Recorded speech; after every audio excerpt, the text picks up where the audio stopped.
esse podcast tem o objetivo de refletir sobre as mudanças que aconteceram nas ideias pedagógicas na educação do 500 e 600, tendo como base o livro História da Educação, dando utilidade aos nossos dias de Mário Monaco.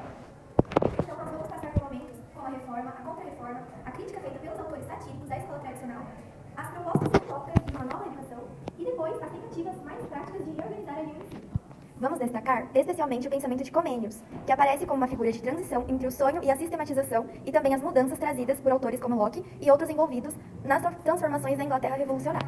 Para nos ajudar a entender tudo isso, convidamos o professor Mário Leão Tremba, que vai comentar e explicar um pouco sobre o conteúdo. Seja bem-vindo, professor. Muito obrigado a vocês. Eu sou o professor Mário Leão Tremba, conforme anunciado. Estou aqui a vosso convite e à vossa disposição para poder responder às questões que envolvem o conteúdo sobre a educação nos anos 500 e 600, portanto um conteúdo voltado à história da disciplina da educação. Então estamos aqui para isso e vamos então conversar e eu estou pronto para responder às questões, não pode fazer as questões, vamos conversar. Muito obrigada. Então, para iniciar, a gente vai começar falando sobre a reforma protestante. Durante séculos, a Igreja Católica foi praticamente a única responsável pela educação do Ocidente, mas com a reforma protestante, esse cenário muda completamente. A educação começa a sair das mãos da Igreja, indo em direção a outras forças da sociedade, como os governos locais e os próprios cidadãos. O que levou a essa mudança de cenário e o que significou, de fato, a Igreja perder o monopólio da educação? Bem, vamos lá então. Em princípio, eu diria que não era para a Igreja assumir o monopólio da educação. Portanto, a Igreja vai assumir o monopólio da educação por uma questão de privilégio, uma questão de oportunidade, porque depois que aconteceu a queda do Império Romano, fruto da invasão dos bárbaros, a única instituição que ficou na sociedade em condições para assumir os destinos da sociedade, tanto do ponto de vista político como do ponto de vista educacional, era a Igreja Católica Romana. Então é nesse privilégio que a Igreja vai assumir não só as questões da educação, mas também as outras questões que envolviam tanto a própria vida na sociedade daquela época. Então, o que significa, ou seja, o que vai dar essa ruptura, digamos assim, para a Igreja perder o seu protagonismo? Diríamos que é o desenvolvimento da religião. Porque o desenvolvimento da religião ele é caracterizado pela reforma protestante.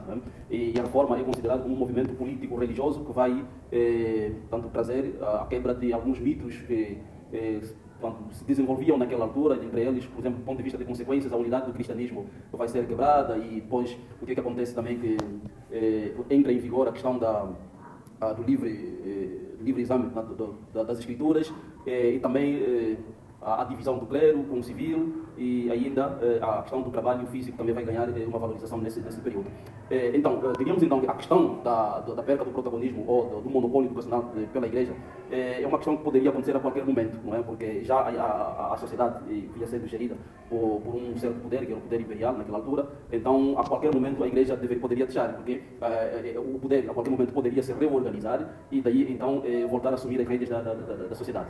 Então, isso significa que isso vai significar aqui uma questão de evolução, uma questão também de mudança de paradigma, porque a Igreja, ao perder o monopólio da educação, automaticamente a sociedade deixa de ser educada do ponto de vista do modelo educacional cristocêntrico ou cristocêntrico de todas as atenções, do centro da educação, para o modelo antropocentrista, portanto, o homem no centro de todas as atenções. Mas também, uma questão aqui a considerar é que o próprio Martinho Lutero vai fazer a reforma protestante, sempre vinha apelando que a educação não era a responsabilidade da Igreja, mas sim a responsabilidade do Estado. Deveria ser o Estado a criar as condições e garantir tanto a educação para toda a sociedade. Eu penso que é isso.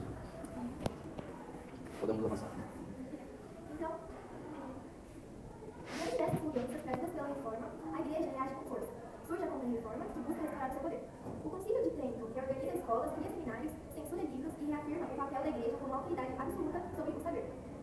Então, que tipo de educação a Igreja Católica buscava garantir com a Contra-Reforma? Era apenas uma tentativa de formar religiosos ou havia um projeto mais amplo de controle social? Eu diria as duas coisas, são as duas coisas. Quando a Contra-Reforma ela surge ou seja, ela surge em defesa daquilo que era a doutrina da Igreja que estava a ser degradada face às questões da reforma, mas também surge para defender tanto para poder restaurar aquilo que eram os próprios dogmas da Igreja. Então, há aqui uma formação de religiosos, de pessoas para defender os ideais da Igreja em função da reforma, mas também a Igreja não para por ali. Ela estende aí na sua formação para os dirigentes da sociedade daquela época. Então, para quem forma dirigentes e com ideais próprios da Igreja, porque quando a Igreja vai retomar a questão da formação durante o período da Contra-Reforma, ela vai continuar a educar no mesmo modelo humanístico religioso do passado. Então, ao educar ou a formar esses dirigentes da sociedade, obviamente estava aqui a preparar pessoas que pudessem dar continuidade àquilo que era a própria influência da igreja. Então são as duas questões. Por um lado, temos a formação de quadros próprios da igreja para defender os ideais da igreja, e por outro lado, temos a formação dos dirigentes da sociedade que com certeza poderiam dar continuidade tanto da governação ou da orientação da própria sociedade em função dos princípios, em função dos princípios aprendidos na educação da própria igreja. A outra questão, a igreja vai continuar também a estender a sua influência, porque conforme a pergunta, ela constrói instituições, e essas instituições, entre elas, quanto lares para idosos, internatos, lares para crianças órfãs, tudo isso aqui é uma forma da igreja restaurar o seu papel e continuar a estender tanto a sua influência na sociedade. Portanto, eu penso que aqui, no meu entendimento, ela se reergue para continuar a influenciar os dois campos. Com a invenção da imprensa, o saber começa a circular com muito mais velocidade. A igreja, preocupada com isso, cria o índice de livros proibidos. A censura atinge autores, temas e até palavras consideradas perigosas à fé. Se fizermos um paralelo com os dias de hoje, você acredita que ainda há tentativa de limitar o acesso ao conhecimento, mesmo que por outros meios que não religioso? Acredito que sim. Isso é uma questão visível, nós observamos isso todos os dias. Como quando nós assistimos menos investimento no campo educacional, é que nós estamos a criar condições para limitar o acesso ao conhecimento das pessoas. Quando nós criamos instituições de ensino que não oferecem condições para o desenvolvimento do próprio processo de ensino e aprendizagem, nós estamos a atuar para esse campo. Mas também quando nós contratamos professores com menos conhecimentos, menos qualificações para poder ensinar, nós também estamos dando a concorrer para essa situação de limitar o acesso ao conhecimento. Mas também quando desenvolvemos métodos de ensino na sala de aula que não permitem o desenvolvimento da capacidade crítica, como também a criatividade, tudo isso concorre para esse aspecto. Ainda quando nós criamos leis na sociedade que até um certo ponto limitam com que as pessoas possam se expressar aquilo que eles entendem, o seu pensamento, ou então sempre que nós consideramos que quando alguém vai fazer alguma crítica ou vai apontar alguma coisa do ponto de vista da governação, essa pessoa é automaticamente considerada como opositor do Estado. Tudo isso aqui concorre nessa questão da limitação do acesso ao conhecimento. Porque se o indivíduo não pode expressar o conhecimento, começa a entrar esse sentimento, para que ir buscar? Ou quando nós não valorizamos o conhecimento que alguém tem, então o que acontece é que nós acabamos inibindo essa pessoa na busca do conhecimento. Portanto, ainda que a gente não expresse de uma forma clara de que as pessoas não devem buscar o conhecimento, mas existem alguns mecanismos assim tão sutis que vão acontecendo que faz com que as pessoas vão se inibindo, ainda que tenham esse conhecimento que não pode expressá-lo, que constitui uma questão de ameaça, uma questão de perigo à própria sua integridade física. Então, eu acredito que ainda temos essas questões, sim. A educação no século XVI era marcada por rigidez, castigos e memorização mecânica. Autores como Rabelais, Erasmo e Folengo usaram a sátira como essas práticas e da própria figura do mestre, muitas vezes retratado como patente, violento e obcecado pela ordem. O que essas sátiras revelam sobre o modelo pedagógico na época e sobre a concepção de infância naquele período?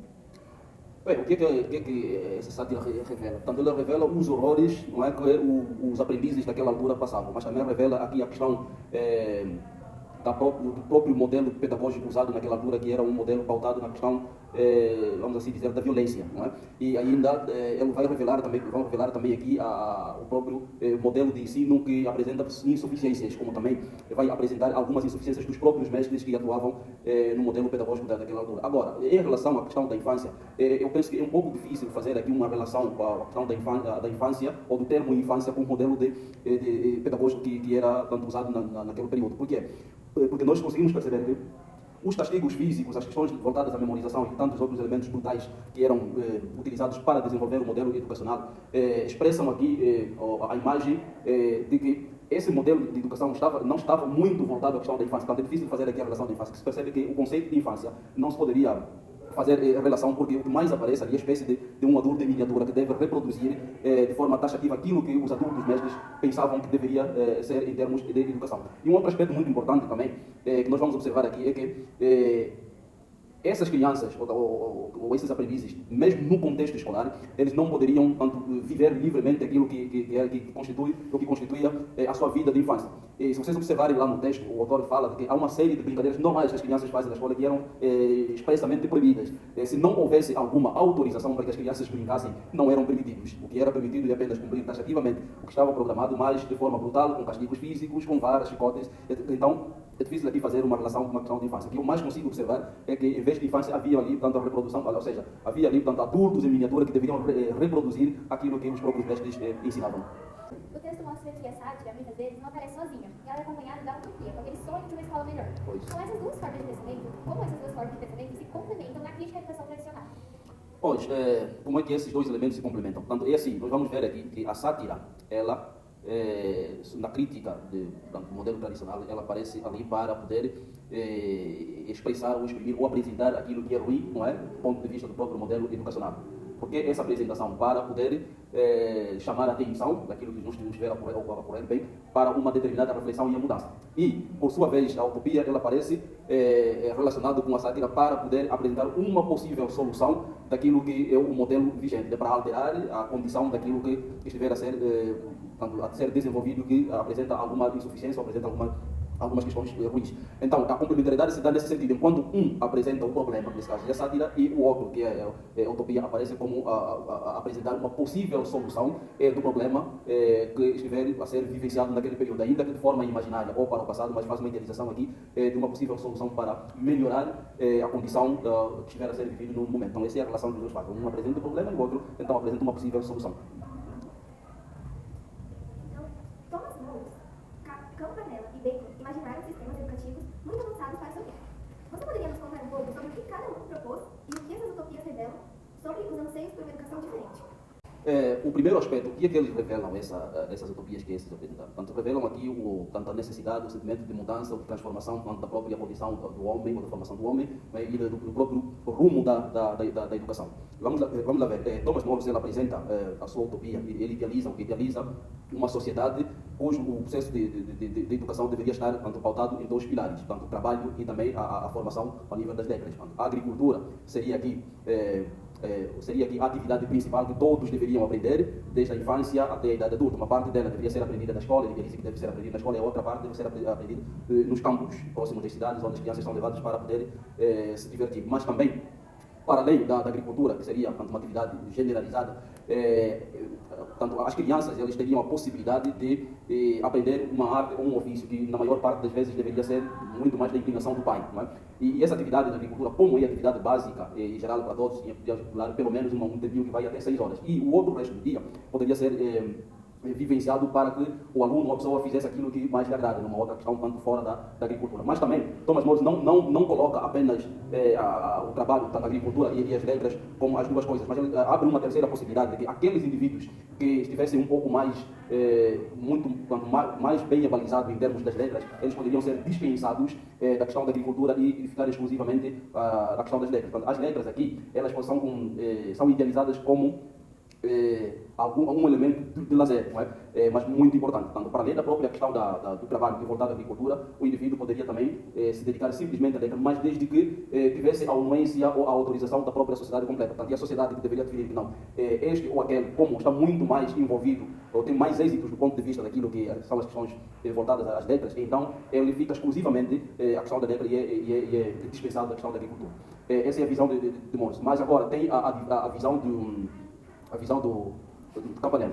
Ele vai idealizar aqui uma utopia onde a formação é baseada naquilo que se pode chamar de educação pluridisciplinar, uma educação universal. Qual? Quando ele vai ignorar aqui a questão da gramática, a questão da retórica, não a questão não da retórica, mas da lógica, para propor aqui uma possibilidade de educação voltada a outros tipos de ciências, e isso aqui vai trazer dois elementos muito importantes nessa que ele idealiza aqui nessa utopia. Primeiro, é a possibilidade, com essa pluridisciplinaridade que vai acontecer, é que o indivíduo tem a possibilidade de ele escolher uma área para se formar que ele tem mais aptidão, né? A semelhança daquilo que acontece hoje, as pessoas vão se formar de acordo com aquilo que tem mais paixão, aquilo que tem maior inclinação. E o outro elemento que aparece nessa utopia de Campanella é a questão do método. Então, essas ciências voltadas também à questão do costume, ele idealiza de que os conteúdos deveriam estar estampados nas paredes das casas das cidades, de modo que as crianças, na medida em que vão brincando, eles vão aprendendo esses conteúdos que estão estampados nas paredes. Então, nós estamos a ver aqui um método que deixa a questão tradicional, tanto que sai da situação tradicional, que é um pouco mais cansativo, um pouco mais enfadado, para uma questão do lúdico. Aí temos o chamado método aprenda brincando, não é? Em que as crianças, na medida em que vão brincando, eles vão aprendendo aquilo que está estampado tanto nas paredes. Aí uma possibilidade muito boa. E já Francis Bacon, ele vai apresentar aqui uma possibilidade utópica voltado àquilo que ele chama aqui de escola de Salomão, não é? E idealizado para desenvolver tanto observação, voltada à pesquisa, não é? Para fazer a observação daquilo que são as obras e criaturas de Deus. Ele parte desse princípio bíblico, que já ouvimos falar sobre a questão de Salomão, que era um homem muito sábio, não é? O rei Salomão. E assim também, para além dessa casa de Salomão, voltado tanto na observação, do ponto de vista da pesquisa, para as questões das obras de literatura divina, mas ele também vai aqui propor a questão produtiva, o conceito produtivo da ciência, como também ele vai idealizar de que nas suas cidades, quem deve instruir o viajante que vem de outros locais é o cidadão nativo, não é? O cidadão nativo que vai instruir esse viajante sobre coisas que, do ponto de vista científico, eles consideram que este viajante, a sociedade deste viajante ainda não tem contato, não tem domínio. Mas também ele vai idealizar nessa utopia a existência de um grupo de pesquisadores que andam pelo mundo afora a fazerem anotações sobre invenções, sobre experimentos, do ponto de vista de várias áreas da ciência, isso para dar os avanços no mundo da própria experimentação. Mas para além desse grupo, deveria existir um outro grupo também, ele idealiza um outro grupo de aprendizes que, para além de tomar o lugar de aprendizagem ou de aprendizes também, eles deveriam ser aqueles que dão continuidade ou associação daqueles que são estudiosos e daqueles que desenvolvem, portanto, a questão da experimentação. É aquilo que mais ou menos acontece nos dias de hoje. Nós estamos a formar gerações e gerações e esses vão substituindo os mestres antigos e vai se gerando novos conhecimentos, novos mestres, e assim então o processo educativo vai se desenrolando ao longo da história, de geração tanto após geração. Durante o século XVII, a Europa vivia um cenário de guerras religiosas e transformações políticas profundas. Nesse contexto, surgem figuras como comênios, ligadas às minorias religiosas exiladas, mas que também dialogam com a nova burguesia e com a ciência moderna. Comênios acreditava que a regeneração do mundo começava pela juventude. Qual era essa visão de educação que ele propunha? Exatamente. Comênios ele vai propor aqui uma visão de educação tanto inovadora, não é? Ele vai criar aqui uma inovação, mas também uma visão de educação transformadora, sobretudo da condição humana. Portanto, o Comênios faz muito esse apelo da própria mudança da condição humana. E o ponto central dessa visão de Comênios é que o processo educacional, assim como as questões educacionais, assim como as questões culturais, eles não deveriam ser separados das questões políticas e religiosas, portanto, deveriam se desenvolver tudo de forma simultânea. Mas também, por isso é que ele vai propor aqui a chamada escola para a vida. Portanto, como ele estava muito preocupado com a questão da transformação da própria condição do homem, ele propõe aqui a escola da vida, que a pessoa começa a aprender desde a idade infantil até a morte. A pessoa deixaria de aprender depois que a pessoa partisse desta vida para a outra. E ainda, nessa visão dele de transformação da própria condição humana, vai ser pautado naquilo que ele vai chamar de ensinar tudo a todos, de acordo com o princípio bíblico de ide, ao mundo e pregai a todos. Então, Comênios entendia que todo indivíduo deveria ter acesso à educação, mas não só ter acesso à educação, mas deveria ser ensinado tudo, ensinar tudo a todos. E ele, por essa ânsia mesmo da questão da formação do homem, ele depois vai desenvolver técnicas ou métodos que para garantir que essa formação de facto tenha lugar, porque a grande crença do Comênios é que todo homem poderia aprender, desde que a educação chegasse a ele e lhe fosse ensinado. Então essa é a visão que ele traz, de modo que ainda nessa vontade dele de que as pessoas deviam aprender e para transformar a própria condição humana, ele vai, dentro daquilo que eram os seus métodos, vai desenvolver inclusive aquele manual, vai elaborar um manual que pode ser considerado como um atlas científico e intelectual. Portanto, é um documento, um livro que vai trazer, do ponto de vista metodológico, as coisas, não é? Com o seu respectivo nome. De modo que ele entendia que, ainda que a pessoa não tivesse um contato visual direito com aquilo que estiver a ser ensinado, mas pelo menos por meio daquele atlas, ele tenha a imagem daquilo que ele estiver a ser entendido. Então, ele era uma pessoa muito preocupada com a questão de uma boa aprendizagem e da própria transformação da condição do homem por meio do conhecimento e do próprio ensino em si. Comênios não pensava só em métodos. Ele também criou o sistema rigoroso para o funcionamento das escolas, as normas disciplinares, compromissos formais dos pais, uma organização muito detalhada. Parecia como universidades ou escolas monásticas. Por que essa ênfase na disciplina parece junto com uma proposta tão renovadora? Pois é aquilo que eu estava a falar há pouco. O Comênios vai trazer essas questões inovadoras, essa escola, esses métodos, esses aspectos todos inovadores. O problema do Comênios, ele entendia que a questão da educação, ela estava muito pautada na questão das condições. Ele é o autor que vai referir que todo o homem pode aprender e pode ser educado desde que lhe sejam criadas condições próprias para a sua aprendizagem. Então, essa visão que ele traz dessa toda a organização está muito pautada na ideia das próprias condições, porque até hoje nós sabemos, temos esse domínio, que se o indivíduo não tiver, se o aluno, nesse caso, não tiver condições necessárias para a aprendizagem não acontece. É necessário que a gente crie condições próprias. Quando o aluno tem que estar numa sala de aula, onde ele se sente bem acomodado, tem que estar numa carteira, né? Tem que ter uma iluminação, tem que ter um material didático, tem que ter um horário próprio de aprendizagem, todos esses aspectos organizativos, como eles vai prestar atenção sobre elas, porque por causa daquilo que ele entendia de que a pessoa aprende mais desde que ela tenha as condições necessárias para esse processo de aprendizagem. Então, por isso é que ele propõe essas questões todas. E veja que não é acaso que o Comênios é chamado como o pai da didática, não é? Porque essas todas as questões que ele apresenta, também muitas delas naquela obra muito famosa chamada Didática Magna, são elementos que ele desenvolve lá que tem muito a ver com a questão da própria aprendizagem, das condições da aprendizagem do aluno. Então, essa aí era a visão desse grande educador. Interessante. Que agora, saindo de uma fase de utopias e entrando numa fase mais prática, no texto aparecem experiências como um ginásio mecânico e as escolas técnicas, que uniam cultura e ofício. Como essas experiências apontam para uma virada prática na educação e o que esses projetos estavam tentando resolver? Na minha visão, o que eu vejo aqui, que esses projetos, eles vão dar lugar, do ponto de vista prático na educação, eles vão dar lugar àquilo que nós podemos chamar de cientificação dos ofícios, como também a profissionalização e cientificação dos ofícios. Mas também aqui a questão, eles vão dar lugar também à questão aqui da própria experimentação científica, porque esse deveria ser o futuro. Era necessário que os ofícios daquela altura começassem a ser ensinados em escolas com leis e princípios propriamente científicos, porque é isso que viria guiar a humanidade, como está a guiar hoje, os experimentos científicos em si. Então, essas escolas, o que é que estavam a tentar resolver? Estavam a tentar resolver as questões do futuro, não é? Havia uma visão sobre o futuro. Tinha-se alguma noção de que, no futuro, a experimentação científica, esses ofícios todos cientificados, bem profissionalizados, iriam ajudar o futuro da humanidade conforme hoje estão a ajudar, não é?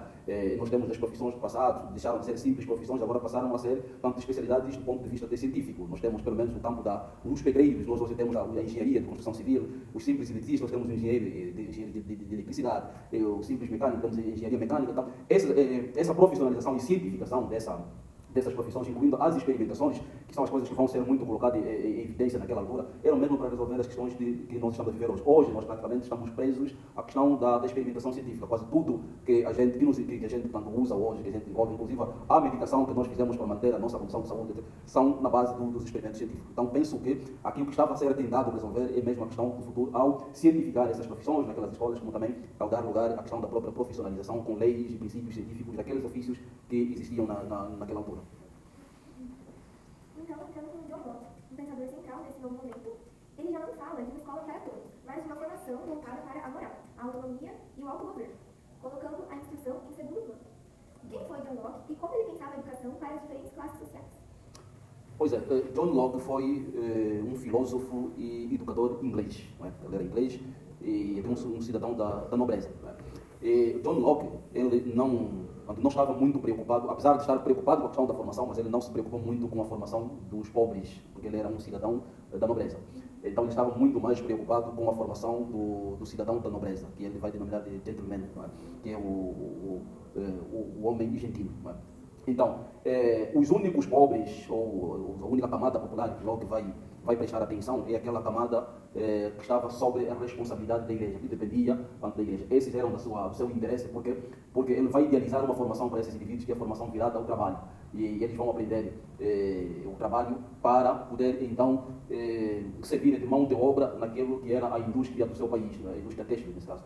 Então, esses populares que estavam sob a responsabilidade da igreja, ele vai idealizar uma formação nesse sentido. Mas para além da questão da formação para o trabalho, para atuar nas indústrias, ele também idealizou para eles uma segunda formação, que é uma formação voltada aos princípios religiosos da religião predominante daquela altura lá na Inglaterra. Mas, em relação ao cidadão nobre que ele idealizava, para aquela sociedade, a formação já é outra. Né? Em princípio, Locke também ele não considerava que a educação pudesse ser da responsabilidade do Estado. Para ele, a educação deveria ser da própria responsabilidade dos progenitores, que deveriam orientar os seus filhos naquilo que era a cultura da nobreza daquela altura. Então, esse cidadão, o gentleman, deveria ser formado de acordo com os princípios da nobreza daquela altura. Uma formação pautada muito mais na questão da moralidade, mas também na questão do liberalismo, para poder afastar a questão da interferência e também a questão da interferência, como também a questão da coerção face àquilo que John Locke considerava como os princípios, ou seja, os direitos naturais do ser humano. E assim então, ele vai pensar uma educação para esse cidadão real, esse cidadão que ele considerava ideal para aquela sociedade, em 3 dimensões. Portanto, ele deveria ter uma formação moral, deveria ter uma formação física e deveria ter uma formação intelectual. E essa formação deveria então estar pautada com outros princípios e regras próprios daquilo que era a cultura da nobreza daquela altura. Então, penso que são essas as questões que Locke vai aqui levantar. Portanto, uma possibilidade de 2 tipos de educação, né? Uma para aqueles populares que estavam sob a responsabilidade da igreja, e a outra, educação para o cidadão ideal da própria nobreza, e que essa então deveria ser desenvolvida em 3 dimensões, tanto a dimensão física, a dimensão moral e também a dimensão intelectual. Então, chegamos ao fim do nosso podcast. A gente espera que essa conversa tenha ficado mais clara, né? Como foi essa educação, como ela foi sendo pensada de maneira diferente ao longo do tempo. Agradecemos ao professor Marco Miguel Rego por aceitar participar conosco e compartilhar tantos conhecimentos. Muito obrigada pela sua contribuição. Muito obrigada. Obrigado, portanto, eu que agradeço, não é? A professora Terezinha, agradeço a vós, agradeço a professora Terezinha também que indicou-me para vós, não é? Para poder então contribuir nisso aqui. Espero que eu tenha ajudado, não é? Eu ainda estou cá, qualquer coisa, se houver alguma necessidade, alguém de vós tem o meu contato, ainda podem solicitar, e a gente então vai conversar naquilo que for necessário.